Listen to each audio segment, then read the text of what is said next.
Hello, everybody, and welcome back to another episode of the Let's Get Chatting podcast. As always, I am your host, Josh. And I want to start this episode, and I haven't spoken to Justin about this at all. You might actually have some thoughts or feelings about this.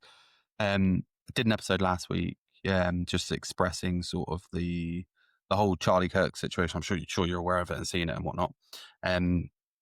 And the reason I bring it up again is because there's lots of people like me who have had since that, whether you're whatever political stance you take, I don't care. I don't talk about politics on here, but a lot of people seem to have this pull. It's like serious, like heartstring pull to do something. And it's just, something I want to put out there and let people know like they're not alone, because there's so many people who are saying this and people are like, what the hell's going on? But it's not just you, like I feel it too. And so, if you are listening, you are not alone. That being said, I don't want to talk politics or anything like that. We're here to talk about Justin. So Justin, I've got a little introduction for you. I'm going to read it out and you can tell me how you feel about it, and we'll go through it. So Justin, it seems like, has gone through a bit of like hell and back. Former stand-up comedian who's battled substance abuse, PTSD, depression, anxiety, spent decades stuck in what you would call a sick care system. I'll know what that means in a second. But obviously after years of like chaos and addiction, you had what you'd say is a spiritual awakening. And it's led you to write a book, Sourcery 101, 13 Rungs to a Higher Elevation of Consciousness.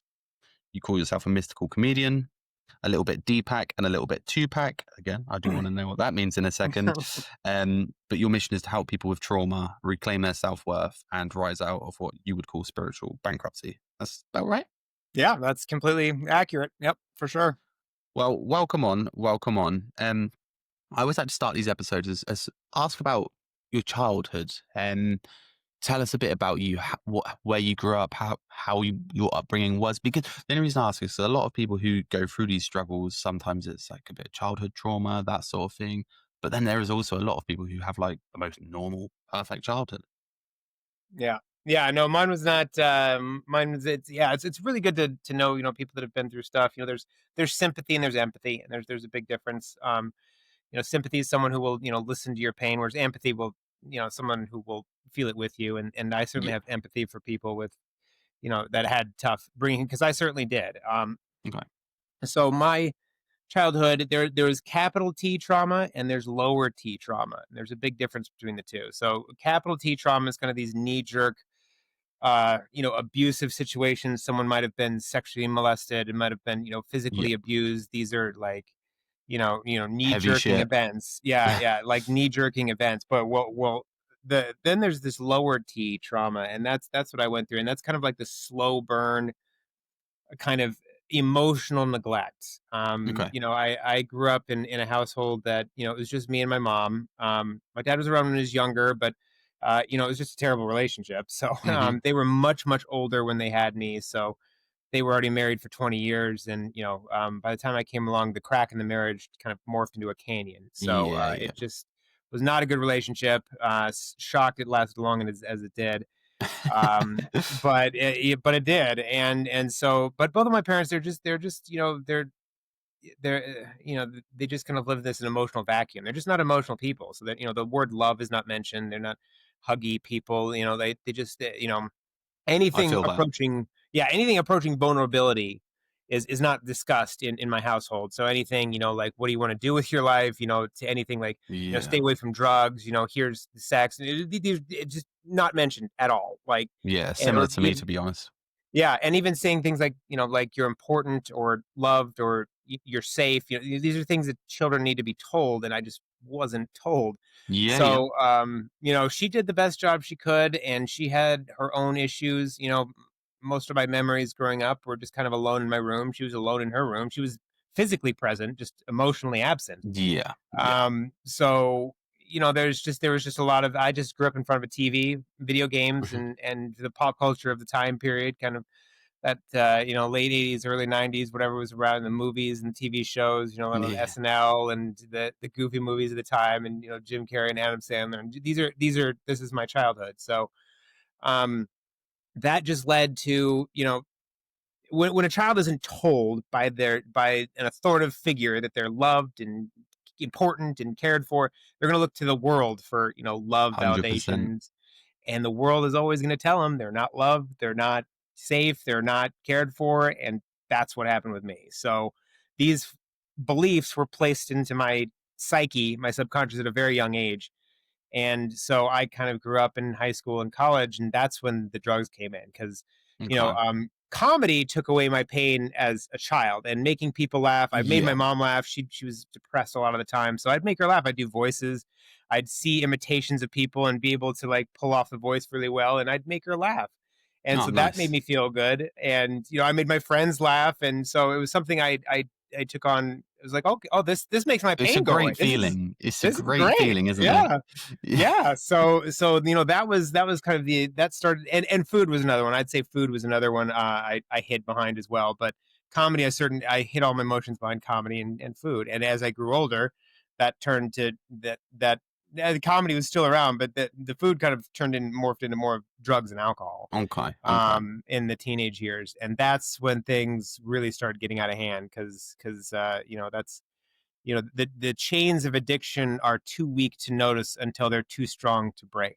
Yeah. And Yeah. so that's what happened. And it was like all of a sudden now I'm in my 20s, and I got through college, squeaked by somehow, but had no I was like, I want to be a comedian. So I moved to LA, and that's when things got Yeah. really tough and bad. And that's kind of when I fell into, there were some nights on park benches, there was rehabs and halfway houses, and, a few nights in jail. Deep And into it, that'll, like. that'll, enough of that. And hopefully that'll wake someone up. And that's kind of what it did. And that's when my healing journey started, was really in my late 20s, and there was some stuff in there, but that was really kind of my childhood through my Okay. 20s. So, with regards to like the comedy and things, did you find you were joking around about stuff that was what it was affecting you slash hurting you at all? Yeah, I mean, that was how that's how I dealt with everything, and that's Yeah. how it was through comedy and kind of making everything was a joke, and that's what I hid behind. Comedy is an amazing thing, and my book has just it's loaded with comedy and humor because I believe there's a lot of healing in humor and comedy. 100%. Yeah. And so I made this book funny. Like I made it, all my journeys, and there's some really funny stories in there about my days in rehab. I start the book off with I was in rehab with the rapper DMX for a couple days, Oh, and I wow. just, yeah, and I make that really funny, like, and so that's how I start the book, to try to get people laughing and Yeah. Yeah. at ease. And what was So that like? that was an experience, Were you like, what? Were you starstruck? Like, what the fuck? Or Oh yeah, yeah, yeah. No, yeah, he moved from New York to Scottsdale, which is where I'm from, Scottsdale, Arizona. He was trying to get away from his old life and get away from that life. yeah, Well, unfortunately, wherever you go, there you are. yeah, yeah. So he didn't understand any of this that I'm talking about. This kind of subconscious programming, and how it's when you've been programmed for failure, you're gonna fail, even when you're successful. The fame will And fuck you up anyway, won't it? yeah, Like, oh yeah, yeah, yeah, it's yeah. And if you're it's a programmed for failure, you're gonna lose it all. And that's exactly, unfortunately, what happened with him. And this was in 2010, and it was kind of my second rehab experience. Things were going well, but yeah, he's passed on since then. He lost the battle. His trauma yeah. won. Rest in peace to DMX, man. Yeah. Like musician and films, he was fucking. I used to. There was a film he was in. I think it was like Cradle to the Grave or something. Fucking Oh, there's amazing. yeah. Oh, yeah, yeah, yeah. And he was such a nice person, and genuine, and he was so talented. And there's some really funny stories, and I will get into all because but there's some just funny stories, and having these Yeah, conversations with him, and it's just, so it was just a really funny way to start the book and get people off, just kind of, people only believe and accept to kind of the energy they're currently in, and yeah. and so it's really important for people. I wanted to start the book light, to get people in that kind of light atmosphere, and 100%. get ready to start healing, because healing cannot be done in a state of fear and anxiety. So Yeah, I could have yeah. I could have made, I could have started off with some really tough stories, and got people shaking in fear and kind of into it, but that's not going to help people heal. That's you got to be in the right energy to kind of accept healing. So yeah, that's how Okay. I started off. Yeah. So, okay, so the comedy itself, obviously, because I'm interested in this because I'm the same. So, like, I'm quite dark with my like humor, though. I'm pretty bad. Like, I mean, I don't know how bad it was for you, but like when my nan passed away, like, I didn't really know how to deal with it. So the first thing I did was like make a joke. Like, Mhm. you know, like I was literally at the pub and there was like, this is fucking horrendous to everybody listening. I do apologize. But I was at a pub and my friend smoked cigarettes and he flicked his ash. I was like, you're right, Nan. Like, Yeah. what the fuck? You know, like, it's funny, but like, Yeah. fuck. Like, you know, so this is why I asked, because that's exactly how I deal with things. So Yeah. that's why I'm so interested. So Yeah, what was, it's pushing it off. Yeah, it really is. yeah, Yeah, it's not feeling something to feel something else, and it's yeah, it's exactly that. And it obviously, can be whenever good. people It can be laugh, good and bad. Yeah, it's yeah. yes.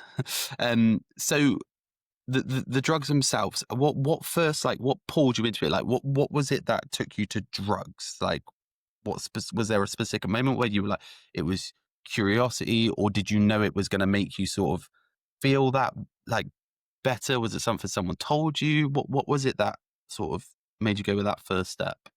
Yeah, I was just always interested, and this is something that wasn't mentioned, and like, and nothing was mentioned in my household about them at all. But even if my mother had kind of done at the time there was this dare wasn't so much, in America. They had this dare campaign to kind of scare people away from drugs. Drugs are bad. Right. This Yeah. is your brain on drugs and all this stuff. That was kind of ending when I was like becoming that was more 80s, and my kind of grade school was more 90s, but it was still there. And there's this thing to Hmm. scare kids, right? Don't do drugs.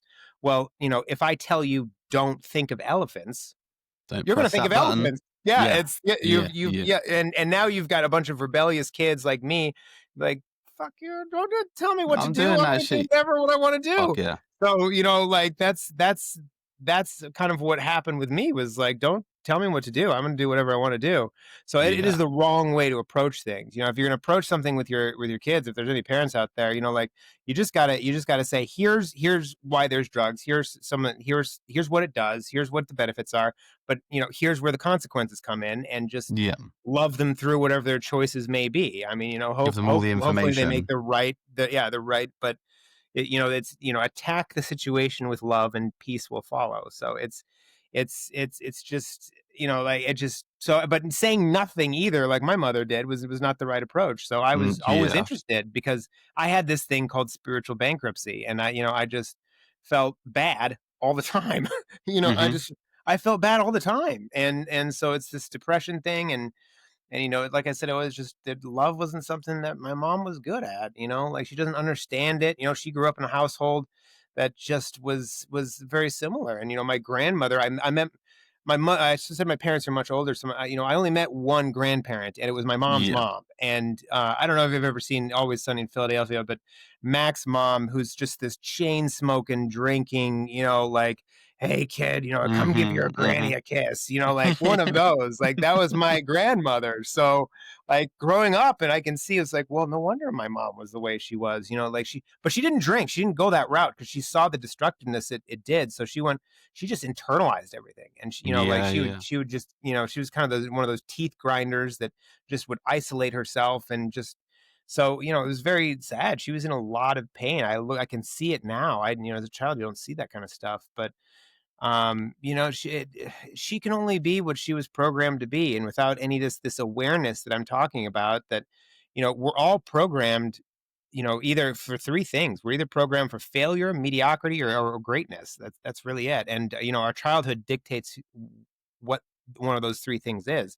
However, you can change at any time, Yeah, but the you can key the, reprogram. the key is awareness. The key is like, what am I programmed? Is this okay? Do I want to readjust things? And then it's diving in and questioning those limiting beliefs that were placed in there, questioning them, and mining the subconscious, which the book is all rungs and kind of way to the rungs in it. But there's step work to it. It's a map for Yeah, healing yeah. and changing and transformation. So it's again, I'm relating to so much that you're saying. Obviously, you had the side where it was like you weren't told about any of this stuff, right? My parents, I have, I'm in the UK, so I have to say allegedly on everything. I've said this many a times. My parents allegedly grew marijuana, smoked marijuana, drunk a lot. So my mum and both my parents are alcoholics. So, they're past the point. I try my best, give them all the love and the hope. But I was introduced to it all at such a young age. And the crazy bit about that is I don't touch any of it. Hmm. Like You're none like my of it, mom. Yeah. which Yeah, is fucking yeah. crazy. Yeah. So was there a specific point where you were like, I'm at rock bottom now, I'm fucked, I need to like fix up? Like, Yeah, several times. Yeah, and it took, I've been to rehab like 5 times, so, oh shit, never give okay, up. Never give up on someone, like if one time doesn't work, just keep going at it. And, like eventually, if they hopefully something works, and it's up to them. Again, you have to love them through everything. But, there were definitely times, obviously, the first time through the first rehab, it was, I had been a rock bottom at that before, like, spending nights that, I was on a park bench for a week. And, Jesus, my mother would have put me, I had been kicked out of a halfway house, and they wouldn't let me back, because I was loaded and I didn't want to get sober. And, calling my mother and telling her that just she would have found a hotel or something, but I just didn't want to call her and tell her. So I just spent a week until I finally called her and was like, I need to go back to rehab in the second time. And so that's when things changed, quite a bit. But there were two spiritual awakenings, and a rock bottom in between those okay, two things. So, you want me to get into that? I can kind yeah, of yeah, get into yeah, that a yeah. little bit. What I like to ask people is like, I like to ask people what they feel or if they can describe a spiritual awakening.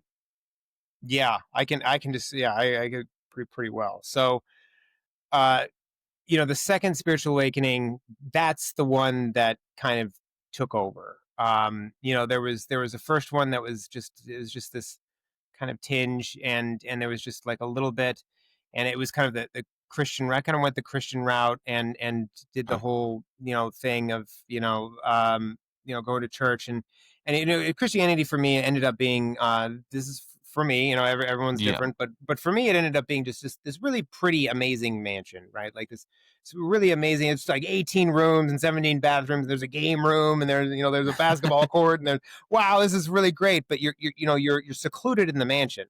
Hmm. You're not supposed to go and explore things like other religions or anything like Yeah. outside of the mansion. Even things like yoga and meditation.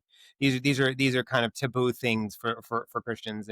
And so I realized, when my mom was pronounced terminally ill, and so it was a whole year of watching her die, her mind kind of die and her body die, and it was just this traumatic year. But what made it worse was, this idea that she was going to hell because she wasn't a Hmm. Christian, she didn't go to church.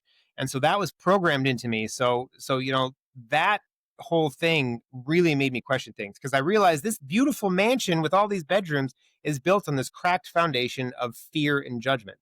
Hmm. And a lot of times it crumbled around me, this whole mansion. And so I just knew there was something else. So that's when I started looking out, and I started exploring outside the mansion, and realizing that it's beautiful outside the mansion. They tell you that there's a zombie apocalypse up there, and you don't want to go outside the mansion, right? That's what they tell you, like you don't want to leave the mansion because it's just death and destruction and nuclear holocaust, and there's dead bodies everywhere. So, so it's fear, right? It's fear. And Yeah. so, Yeah. but finally, like once the mansion starts crumbling, you have no choice but to be like, there's got to be something better than this, because there's Yeah. no way my mom is burning in hell. I'm sorry, she had her issues, but she was a sweet lady, and that's bullshit. So I Hmm. put my foot down, and started, looking into yoga and meditation, these things you're not supposed to look into, and finding peace in that. And so I instead of seeing a pastor, I went to a shaman, and Okay. the shaman showed me how to meditate, and started telling me things about kind of the things that I had never heard before, and these kind of more spiritual concepts that, borrowing from all religions without anchoring to any certain one. And Yeah. I Yeah. loved that, and I loved taking all these teachings and looking into Buddhism, and like all of it. And so once I started opening that, and I started questioning my beliefs, my belief system, and that is what opened me up to my first bliss attack. And it's the best way I can explain it, is a bliss attack. And And what is a bliss attack, just for the listeners? Because even for me, actually. yeah, no, it was something. I had no idea where this came from. I was sober at the time, after my first one. There was still a couple years that I kind of struggled back and forth. But I realized that, at the time I was 3 or 4 weeks sober. So it wasn't drugs. It had nothing to do with Hmm. drugs. I had just left the gym. I was stretching at home, and this wave of love came over me. Just this complete wave of love. And it was just the most amazing experience. And it was 3 hours of this. And at the same time, I'm feeling this incredible feeling of love. I'm getting kind of downloads and realizing that I had spent my entire life in airplane mode. Okay. And Yeah. so, when you're, a phone perpetually in airplane mode is not living up to its potential. And, you can play some games on it and music and stuff like that. But like, if you're not getting any texts or calls, it's not living up to its Yeah. potential. And that's what I realized was happening with me. And I realized that most of society is in airplane mode. Children are off airplane mode, but Yeah. sometime around 7, 8, 9, and they start listening to society, and airplane mode gets turned on. But you can turn it off, and once you Yeah. turn it off once, it stays off. And so that's what I realized I wanted. I was like, I have to like get my act together and start writing about this, and come up with a system of how people can get off airplane mode. Do you think that's what kept you Um, sober? yeah, no, and I even struggled a little bit because I kind of, for about a year or two, and this was over 4 years ago. For I just kind of I was trying to turn airplane mode back on, but you can't. Like, Okay. like that, the phone doesn't stop ringing. And, like I had this vision placed inside of me, and the phone just kept ringing as I was just not answering it. I was just not answering it. So I wasn't ready. I wasn't ready. And all of a sudden I was. And so, I went through a lot of capital T traumas in adulthood around this time. And, I had an issue with a fiance, and she took off with our son, and I haven't seen him for 3 years. She Yeah. moved across the country and can't find her. So it's these kind of things that bring us to our knees, and Yeah. and it just creates this desperation that I just kind of I went up to Sedona at the time, which is a big vortex here, and big energy center, and I just kind of sat there and meditated, and I just kind of talked to this force, and she said, things really aren't going so well for me right now, and Hmm. I need direction, I need guidance. I was placing my And what year intentions. was this? This was 22. 22. So Okay, cool. yeah, or early 23. Yeah, early The 23, reason and I that's when ask things is really started changing. the reason I ask is because obviously a lot of people during COVID had their sort of their spiritual awakenings and whatnot. Hmm. That's the reason I ask. A lot of this happened through, like, lockdowns and whatnot for most people. Yeah, But yeah, yeah, sorry, carry yeah. on. No, that added to my bottom. COVID Hmm. did. Like there was no big. There was an awakening after that, like that whole thing. But in early 21 is when the first awakening happened, and then I struggled for a couple years, had these traumas happen, and then in 23 is when like the book came in, and like my vision came in, and I truly got sober, and that all happened. But it's just there's a presence around us, and source energy is, the book is called Sourcery, and I spell it with a U because it's not Yeah. about like hooded robes and like Eye of Newt and like Gandalf Although that Merlin. stuff is kind of fun, That but yeah, no, it's very fun. But yeah, and if you like that stuff and want to be at that level, you have to start with this sorcery, which is spelled yeah, with a U. yeah, This is real magic. This is like the real, like, changing the inside, and getting your energy better. And so it's about, so source energy, that I put in there, sorcery with a U. Source energy, is like explaining water to a fish, which, if you think about that, it's difficult to do. If hmm, well, it surrounds you, you're alive, you breathe, because everything that you are is because of water. And the fish still wouldn't get it. The fish would be, I don't know what you're talking about. Like, a fish's concept of water, like, what is that? Like, they just kind of move yeah, through, they don't understand, they're not going to understand water. So that's what this whole mission is try to get people to understand this energy field better, the unified field, the quantum field, and you can tap into it like a keg, and like it just, and that's how the book came to be. It was just this ancient wisdom that's been around since the beginning of time, that got filtered through my experiences, my subconscious, my humor, and that's what came out. What made Jesus such an effective teacher was that the parables he used, and he was able to explain this force in things of the people of the time that really could relate to it. And so Hmm. he that's why he was just an incredibly effective, because they got it. And it's just, unfortunately, now his parables are a little bit old and they're a little bit dated. So like and they're still effective, but that's what I use pop culture and technology, and I use those kind of parables that people can really relate to try to explain what this is. Yeah. What before, because I want to know all about that, because you're talking to a complete novice and all this sort of stuff. So this is Yeah, great. But what is the sick care system? Or what do we mean by sick care system? that's a good thing to bring up. So I was stuck in the USA's. I don't know what it's like there, but um, we have a sick care system here. It is, they call it health care, but there's I no thought that was intention. it. And there is no intention of getting anyone healthy, Big because pharma. not only do they not, they don't know how to do it. They don't want to know how to do it, because a cured individual lines no one's pockets. So no Yeah, one's yeah. interested in truly curing someone.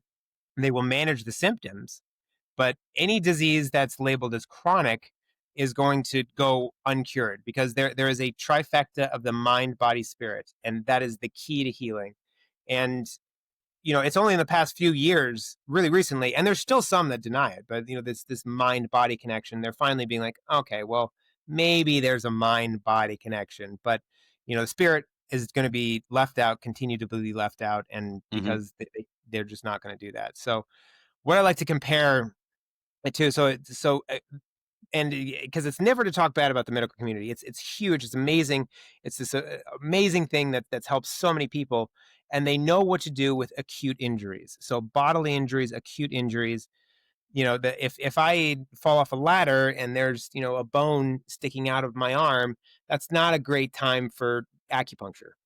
Yeah. Or like, you're not gonna meditate that bone back into place, right? Like, that's not there is a place for Western medicine. You go to a Yeah. doctor, you get that thing set, but it is the body that heals itself. What made the body heals the body. So it's about, anything labeled chronic, though, is a completely different story. It's an energetic issue. So it's just a matter of that's the system, and it's just this constant, looking at the symptoms, the chronic symptoms. If there were, let's say a lunch once a month with 100 people, and every single month 90 of those people got violently ill, the Western medicine approach would be to dole out anti-nausea pills to all 90 of those people, Instead of without finding out what instead of the finding out what's, issue is. yeah, the Yeah. obvious issue is what's wrong with the food, but Yeah. it's to Yeah. deny the obvious issue and to just keep keep pushing out those symptoms. And so that's where I got stuck, was just, I had a chronic issue, that that Western medicine just has no idea what to do with it. And these pills, they would help at times, but whether they helped or didn't help, there was always side effects that went with Yeah. them all the time. And It's and just like and it's like antidepressant tablets. Side effects may cause suicidal thoughts.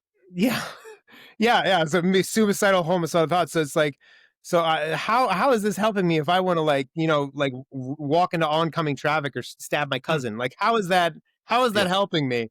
It's fucking So nuts. it really is. And so they really don't know what they're doing when it comes to these conditions of chronic illness. And it can be physical chronic illness, that chronic pain. The body has Chronic pain is just, the body has, you've been in pain for so long, the body's memorized what it's like to be in pain. So it's there's all these issues that no one knows what the hell they're doing. So Yeah, this is yeah. something that I try to get in there and um offer something different. And Do, it's not do, to put them odds, like, if you're on a pill that's working, is holistic is be open to everything, mhm. but it's something different that's worked really well for me, because I am completely, drug and alcohol free too, but there's no SSRI, and I was on those for a long time, the antidepressants and things like that, Yeah, yeah. and it just feels so good to just eat healthy and have vitamins W and work on my energy. with regards to, like, these illnesses, the chronic illnesses, and even, like, the physical pains that you mentioned that they might not know how to, like, fix or heal. Do you think there's any truth in the fact that they might be able to, but they just sort of don't want to because the money keeps coming in? Oh yeah, yeah. I mean, I they're mean, the only never. reason I say that is because if people can't tell me they don't have a cure for cancer, that's some bullshit, man. Yeah, I mean, I believe the cure for cancer is belief, and I think that is a chronic illness that is caused by an energy imbalance, and I think it is something that can be at least even if you go the route of the chemo and everything, which is Mhm, extremely invasive, very difficult. You can still do the kind of holistic route and kind of energy and get your thoughts better because it can come back and or your thoughts create your reality and there's if there's trauma stuck in your body it's going to manifest someplace and mhm. so that's I truly believe the cure for cancer is belief and the worst thing they do here is they program people to die because like I said before you will only accept believe and surrender to the energy you're currently in so like if I'm in a doctor's office waiting to hear if I have cancer, and a doctor comes in and he's got his lab coat on, so obviously he's an authority figure. He must know what he's talking about. Yeah, yeah. But a worldly degree, does not give doctors a divine authority. So when they come in and they say you have cancer, okay, so now you're in a state of fear, and you're in a state of Yeah, yeah. and you're in this state that's ready to accept anything that matches that energetic state. So now you ask, how long do I have? Well, 6 months. Well, at this point, you're in this energetic state You've of taken it. fear, and so you've taken it in, and now it becomes a subconscious belief, and now you're going to be dead in 6 months. Mhm. So that whole prognosis thing, you can believe the diagnosis, take it for what it is. It's cancer. All right, let's work on that. But the prognosis, these doctors that give prognosis, I mean, it's just the worst thing you could possibly do is give a prognosis. The correct prognosis is like, well, that's up to you. That's the correct Yeah, prognosis yeah. because the people that overcome these cancer situations go on to live 30 more years cancer free. Those are sorcerers right there. Those are real Mhm. life sorcerers that do not. They're like, no, I don't agree with you. I do not believe I have 9 months to live. I will show you. And those people are true sorcerers and rock You stars. do find that the most of the people who get past that are, like, really strong-minded, strong mentally, and all that sort of thing, so that would really add up. Did you try anything else to, like, get sober or, like, and if it was there anything else, like, the whole, like, AA, any of this sort of stuff, was that anything you tried? Oh, sure, yeah. When I first got sober, that Christianity and AA go. It's like peanut butter and jelly because essentially AA is disguised Christianity. They just disguise it to, but there's a lot of things in there that are very, AA is a very rigid thing. You have to Mhm. give into this idea that you're It's like a powerless, cult. and it is, yeah, it's this very rigid, and I don't blame, the Bill Wilson is the guy who started AA, and I don't blame him at all because if you think about 1930s America, he knew alcoholism is a spiritual problem that required a spiritual answer, which he was Yeah. completely correct on. Well, 1930s America, if you're going to be spiritual, you had one choice, and that's Christianity, because Yeah, yeah. the New Age movement. We're talking about the 60s. That's 30 years away. Buddhism hadn't made its way over yet. There was Muslims and Jews, and if you weren't a Muslim or a Jew, you weren't a Muslim or a Jew. Christianity was Yeah. the one spiritual thing that was kind of accepting of whoever wanted it. So he had to build AA off of Christianity because there was no other choice. So, I believe if he were alive today and starting something different, I believe it would look more like I've created 13 rungs instead of 12 steps because, moving forward is good, but moving up is better because a bird has a better perspective on things than a worm, right? So, Hell yeah. I like that. yeah, where I went with it was like, I remembered the 12 steps and I made mine very fluid. Some are there. It's a very fluid thing. Go back and forth. There's no the 12 steps are step one, step two, step three, step four. Like Mm. this isn't anything like that. They're fluid. You move through them. You pay attention to one. Some may come easier. The level of importance of one could be easier for some, and then others might need closer attention. So yeah, it's it. I took I took my time there, and AA can work. It's just there were some things I have against it, and labeling yourself as an alcoholic or an addict, constantly doing that Oh, that is sucks. Yeah. programming it into your mind that all you are, I am an alcoholic. I am is the greatest statement you could possibly make, and you are limiting everything that you are to your worst trait. And so it's just, and I would go into meetings, and I'm an alcoholic. When was the last time you had a drink? 20 years ago? No, you're Y- not. Yeah, it's like me walking Like, into every room and being like, "Hi, I'm Josh. I'm Ginger." No one, yeah, like, fuck. yeah, no, like labeling yourself is that you're keeping yourself limited and stuck. And like, there people are so much more, I believe, and that there's this separation of man and God, but there is no separation. I believe man is God. And so, Hmm. like a slice of pizza is still pizza, isn't it? So, so there's some issues I have with it. I love the community of it, and I would never say don't go, because there is a community atmosphere to it that is really important. I really hope there's more, there can be more meetings that are more inclusive, because AA is extremely uh what do you call this,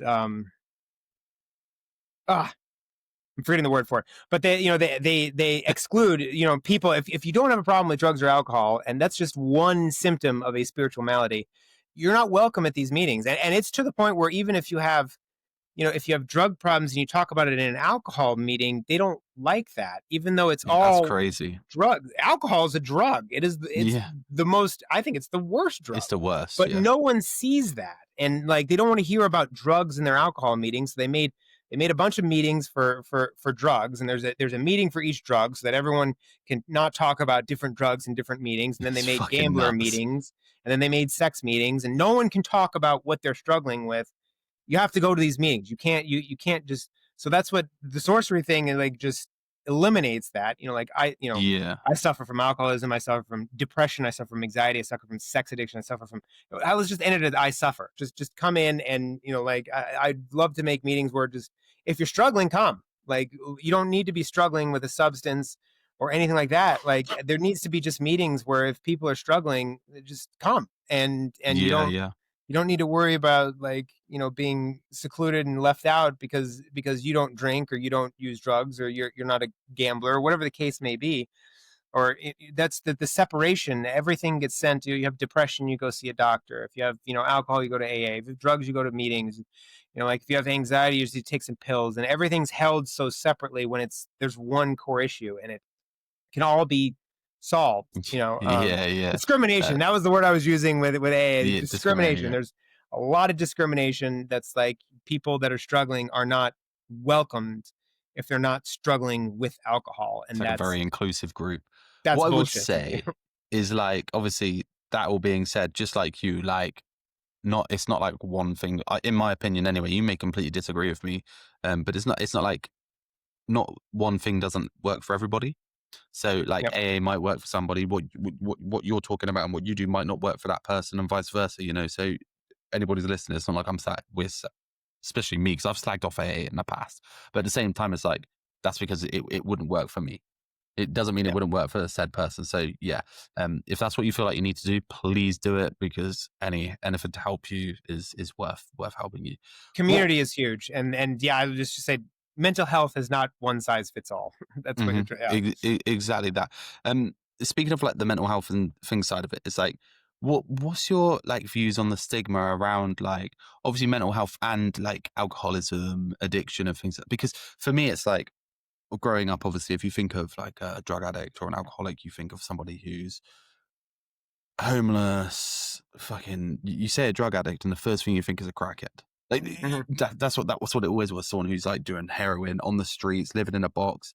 And alcoholics are always paper bag, like, ripped beanie hat, that sort of thing. That's what you Mhm. were taught to believe. Um, like, what yeah, how do you feel about that? And what's your opinion on, like, how could we change that? Because there's people, like, look at Charlie Sheen. Like, Yeah. yeah, he was not functioning brilliantly, but he was a rich guy, had any woman he wanted. Don't know if that's good or bad, but all the money in the world, the best house, everything. And this person was still going through the fucking trenches. Mhm. Yep, that's an amazing documentary. I just watched that yesterday, and it was phenomenal. But you know, that's it's.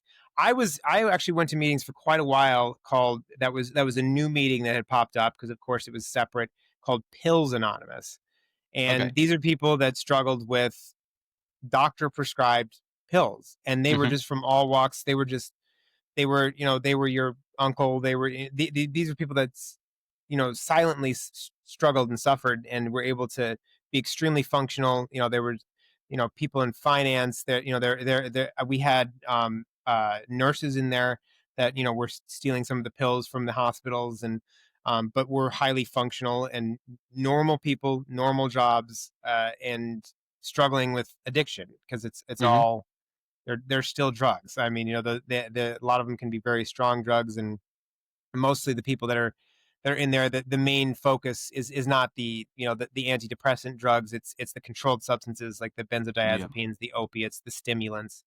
Yeah. They're really that's kind of the focus. We don't that we never really talk to we don't touch on that because if people want to take an SSRI, that's not really affecting your functionality. Whereas enough Xanax and it will function. You will Hmm. not function properly, and so but there is kind of a stigma to it, and there. But it just showed me that it's just from all walks of life. Addiction is everywhere, and Do you people think are it's struggling with enabled? everything. Do you think it's enabled by um, the media and films? Wolf of Wall Street is a perfect example. I know he falls over and is an absolute mess, but like the idea is this guy is rich, he's fucking living his best life, got this great job, loads of money, like fucking himself around the world and all this shit, doing all these drugs, and it's like wow, like they make it look so fucking cool, Yep. and it's a Yeah. serious issue, right? Yeah, Pulp Fiction. I saw Pulp Fiction when I was in high school, and kind of there's the scene when he kind of shoots up the heroin, and and they kind of make it look cool, Hmm. and that there is something to that. Movies, and the I'm a huge hip hop fan, obviously, and there's a lot of glamorizing the drugs and drug dealing, and that yeah that can definitely influence people, but the core is the spiritual, because anyone who is spiritually full, that's not going to affect them. They're going to see that, and it's just not going to have any effect. They're not going to be interested.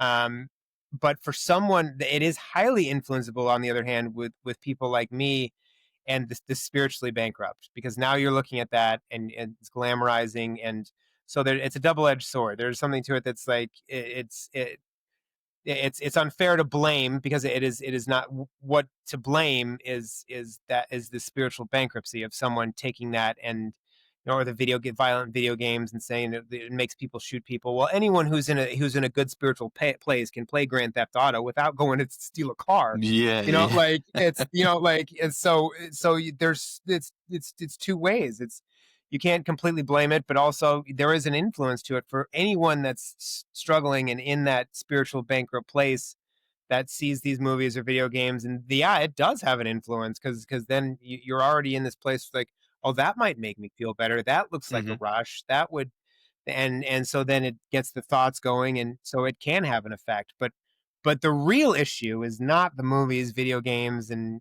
music. It is, again, spiritual bankruptcy. And spiritual bankruptcy, obviously, it's pretty self-explanatory, right? You got no, you're out of like, you've got no sort of, you haven't had a spiritual awakening. You've got nothing. There's nothing in that sort of side of it. You're not doing any of the meditation, any of that either. So you're basically just flatlined from that sense of it, right? Hmm. Yep. Yeah. Yeah. It's just, yeah. There's an emptiness, the void.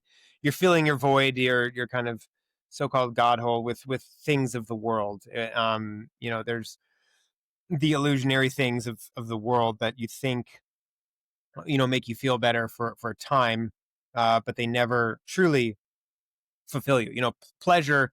There's pleasure, there's happiness, and there's joy. So what I'm after for people is joy, Hmm. and happiness chasers. They're everywhere. Happiness is all over the world. And there's nothing wrong with it. If you like to, there's that happiness can be found in food, sex, drugs, exercise. Happiness can be found, sports, and watching sports. It can be found anywhere, and there's nothing inherently wrong with it. What happens is the attachment to that thing is what causes the suffering. So the drugs aren't causing the suffering; it's the attachment to the drugs that's causing the suffering. So Yeah, yeah. so joy, happiness chasers, we see them all over the place. And if you're wondering if you're a happiness chaser, you have joy, are you experiencing peace and joy in between the things that are kind of making you happy? And that's Right. what I'm after. There's a peace and a joy that I found that I have all the time. I'm not happy all the time, but there's a joy that, and a peace that everything is okay in this moment. And for someone who's struggled with anxiety and panic attacks, and that's huge. So there's a huge difference in between the two. So I'm trying to get people kind of less happiness chasing and more filled with joy. But joy takes work. So joy is Mm, is is avoiding the pleasures, especially if you have healing to do. I always recommend to people, give it a year without, because we can't heal while numb.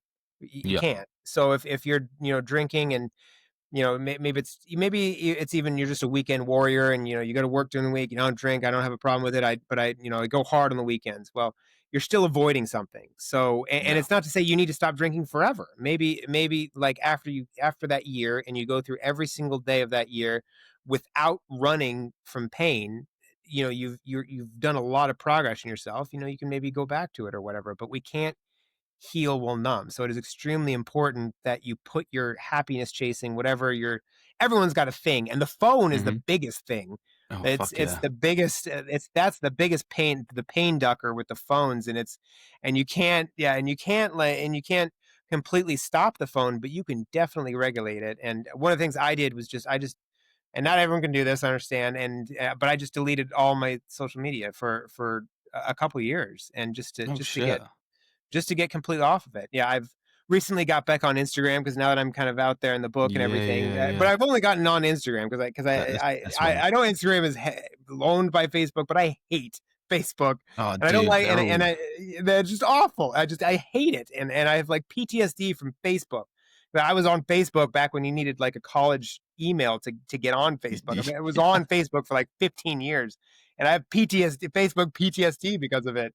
So I'm not ever going to get back on Facebook, but at least I have Instagram because it feels different. And there's good and bad. You cannot label something as good or bad. It can be used for good, and it can be used for bad. But it, but 100%. to but to get off and to do that healing, you have to be able to. And the phone is the easiest pain ducker. You just pick it up and you start. So if you're trying to heal, and the phone is your pain ducker, set times. And like maybe you want to be on it for 15 minutes. So like, okay, all right, then you're done. And you can kind of peruse the news and catch up on things in 15 or 20 minutes and then stop. But some people, are, if they're not I'm work, bad for that.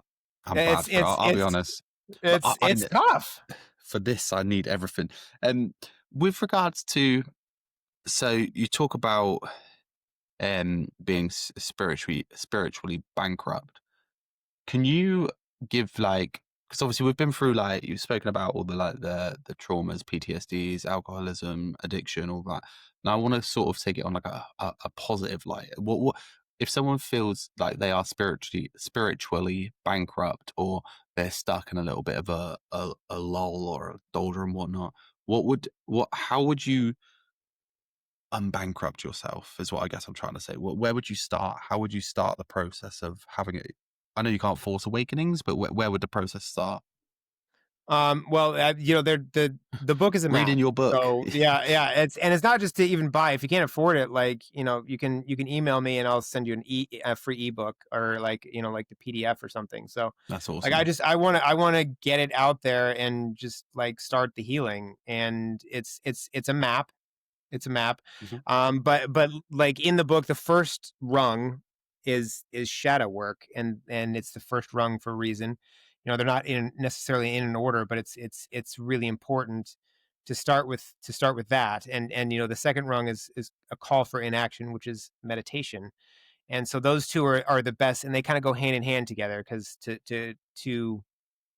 kind of get at your shadow, you have to mine the subconscious. And the shadow, you said earlier that I'm a little bit Deepak and a little bit Tupac. Well, this is a Mhm. this is a good example. This is so we're all a little. Deepak is kind of the sorcerer, like the divine aspect, and Tupac is the shadow and the reactionary. So the sorcerer responds and the shadow reacts. And so that's the Right. big difference between the two of them. And we're all both, and we shift between both. And some people, the shadow is in three positions. So the shadow can be driving your car, it can be in the passenger seat, or where you want it is in the back seat. Because if it's driving your car, it's always going to drive off a cliff. Yeah. It's not going to Yeah. drive. It's always going to drive off the cliff. And these are people that, and my shadows have been each position throughout my life. And these are people that can't function in society. They're on the street. They can't get a job. They can't hold down a part. Their shadow is driving the car, and it is destroying their life. Then the shadow for me moved into the passenger seat, and but a passenger thing is still pretty involved. There's still the conversation is there. There's still a lot. So the shadow in that case, I was not holding down relationships well. I wasn't understanding people very well. I was Yeah. functional. I could hold down a job and I could have an apartment, but my relationships with people were a complete mess because the shadow Yeah. was Yeah. still chirping away in Like that devil on your passenger shoulder seat. sort of thing. Yeah. And in the last, couple years, now it's moved into the back seat because you can't kick it out of the car. It's part of who we are. And you can't hate your shadow either because now you're creating the same emotions that the shadow is made of. So Yeah. you have to love your shadow. So, it's just in the back seat, kind of checking on it. Hey, how you doing back there? And thinking about you, just making sure you're okay. It's checking on it. I like to tell people to, separate yourself from the shadow because you're not the shadow. You are the awareness of the shadow. So it is. I call mine Floyd. I told you there's tons of pop culture in my book. True Romance is one of my favorite movies growing up, Tarantino classic, and in it, Brad Pitt plays this character named Floyd, and he's just this stoner loser that obviously has his own trauma and he can't get off the couch. He doesn't he's just smokes weed and he lies on the couch and he watches TV. He doesn't pay rent. He doesn't do chores. He does nothing. But the homeowner in the movie refuses to kick him out because he loves him like a brother and he doesn't want to see him on Yeah. the street. He doesn't want to see him suffering.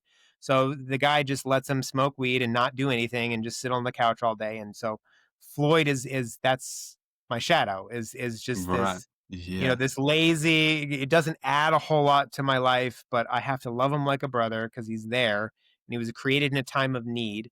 And I just don't need him involved in my life anymore. So he's just kind of on the couch and Sounds I like you're check on spending him. every day with Seth Rogen. Yeah, yeah, yeah, yeah, yeah. That wouldn't be good for me either. Yeah, yeah. No, it's yeah. It's I just have a tendency. I have one speed, and that's go. So I just Yeah. I avoid all substances. But that's the side of me. That's kind of that. It's there, and I have to respect it. And I don't want him to get off the couch. So my shadow is Floyd. But a great place for people to start is kind of naming your shadow, thinking about the beliefs you hold true. There's 13 rungs for a very specific reason, because in our society, at least in this side of the pond, 13 is considered a very unlucky number Yeah. to the Yeah. point where we don't even have 13 floors on hotels. They skip it. They go Yes. from 12 to Yeah. I've seen 14. that. Yeah. So there is a 13th floor, but they pretend it doesn't exist. Yeah. Yeah. But the fact is that's not true. That 13 is actually a very lucky number, and is considered very divine. And in a tarot, it's the number for death, rebirth, and transformation, which is extremely important in the whole sorcery thing. So right away with the 13, I get people thinking about their limiting beliefs. Do you believe that Yes. 13 is actually unlucky? Because it actually is extremely lucky. So it's questioning things that have been placed in us from a time of both adulthood and in childhood, and getting people to question and is that accurate, is that true, because the false beliefs, there's a lot of bullshit out there that Well, just we're it's fed not. so much shit by like Yeah, and that TV, that the news, and people all are, that. yeah. Oh yeah, the news is just the worst. It's So, poison. like, and yeah, and there's just people that just believe anything they're told, and that's just okay, yeah, okay, all right, yeah, all right. Well, it's time to start questioning things you thought were true, maybe that aren't true. And so that's a good place to start. And the way to do that is in meditation, which is And just a lot of it's all clearing your internal, mind. isn't it? A Mhm. lot of this is Yeah. all internal. It's it's thought. It's done through thoughts and actioning on your thoughts. Um, with regards to you're in a really good place right now. I assume that's what Mhm. I'm taking from this. Yeah. You've said some things which I would take as well, inspirational to say the least. Now, your day to day, what's like? Because obviously, I speak to a lot of people who, they've been through the addiction. They don't do the AA. They take the more spiritual side of it. They're doing their meditation. They're fasting. They're doing heat therapy. They're doing all of this sort of stuff. What does your day to day look like in that sense? Do you have like your daily like dues which you have to do? Yeah, yeah. I mean, it's the yoga is kind of a precursor to meditation for me now, because something about stretching the body, and it could be 20, 30 minutes. I usually do 30 minutes of yoga, 30 minutes of meditation, and I start every day like that. There's no negotiation. That is every single day.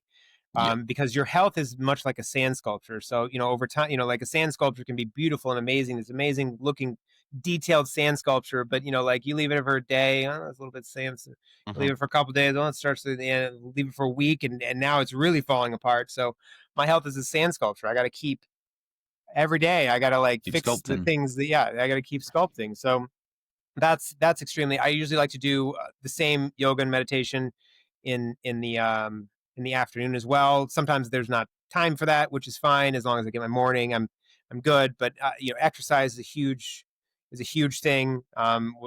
Weights and it's any kind of cardio. There's Hell yeah.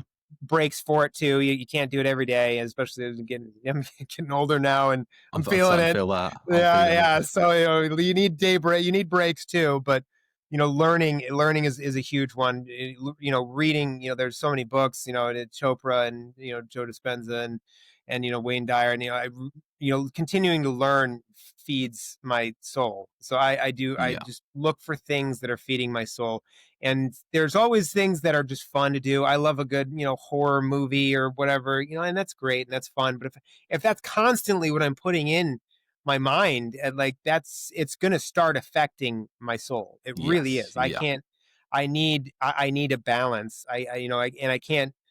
Things that are just I used to like to watch a lot of reality TV, and it's just garbage. It's just it's Love and now I Island look back, syndrome. it's just garbage, and it's just it is the junk food for the mind. And so, like questioning is like, is this really advancing myself? Is this really helping my spirit or soul? Am I becoming smarter because of this? And it's fine to, junk food is fine once in a while, but if that's all you're feeding yourself, you're going to be affected. Yeah. Yeah. So Yeah. I'm 100%. constantly checking myself with that. Okay. That's really Okay. important to me. Okay. Obviously, the last thing I will ask, and nothing too crazy. What would you like to say to anybody listening?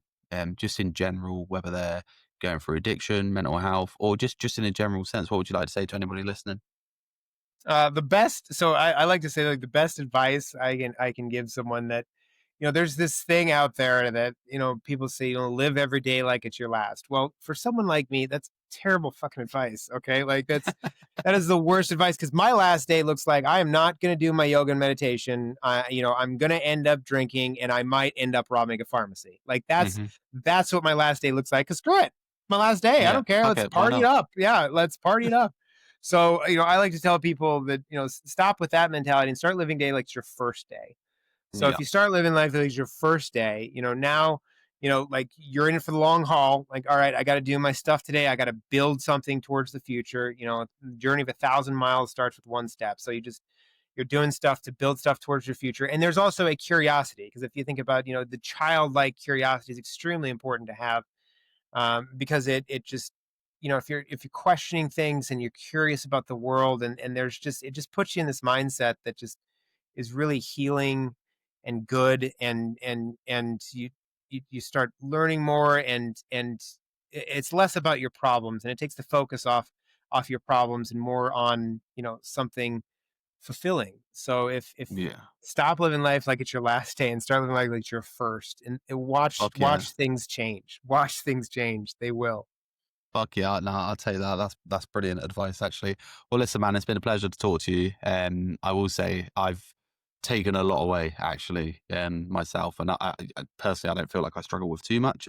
But um, there is always room for improvement, and I've taken little things on from speaking to people, and that's what I try to do every time I talk to somebody. I try to take a little bit of advice and implement it in my life, to make myself better and a little bit. And I hope the people listening too will do that, because the everybody I talk to is the reason I do that is so that people who are listening can improve themselves. I'm not here to, like, talk shit. I'm not here for the clicks or whatever. I just want people to have a better life. So I appreciate you coming on. And I appreciate everybody who's listening. And I would ask, as always, people, if you can like, comment, share, subscribe, do the good bits on, all my stuff. That would be great. And before I sign out, I'll ask Justin to tell us what his Instagram is, because I'm assuming that's all he has, and tell us where they can find your book, all that sort of stuff. Yeah. Glad I got a chance. So Instagram is Sourcerer with a U, Sourcerer underscore 13. That's the Instagram. That's the only thing I got. Email, if you want to like copy the book, I will gladly send you one for free, because like I said, I want to get it out. And that's sorcerer13 at Gmail, no underscore. And the website is awaken the sorcerer, all with a u.com, awakenthesorcerer.com. And the book Sourcery 101 is on Amazon and wherever books are sold. And the audio just came out yesterday, so it's on Oh, really? Audible. Yeah, which is Fuck really yeah. fun because That's good I for get, me. yeah, it's on Audible now. I think you just searched my name, like Justin L. Shaw, maybe it'll come up. But it's really fun because I get to tell my own jokes in the book, and I do my Yeah. voices in the and it's a lot for people to read a book, but an audio you can listen to in the car or walking the dog or whatever. Yeah. So it was really important for me to get the audio. So that's out now too. I think it's on Spotify too, but Audible, and you can get on the website. So those are all Awesome. ways to get I'll, hold of me. I'll put all of that in the bio as well. Awesome. And yeah, audiobooks, like, obviously time wise, people just don't have the time to like sit down and read these days. So audiobook for me is fucking perfect. So that's Yep. amazing. I'm going to It's check that out. funny. Yeah. Oh, it's funny. And like I say, people, I will sign off as I always sign off. And everyone's, if you see one of your friends or anybody in the street, and you always go up to them and say, "How are you?" Just fucking mean it, because you don't know what they could be going through that day. You don't know what's happened. So if you ask them, "How are you?" and actually mean it and generate a response, you could change that person's day or their life. Thanks for listening. Love you all. Peace.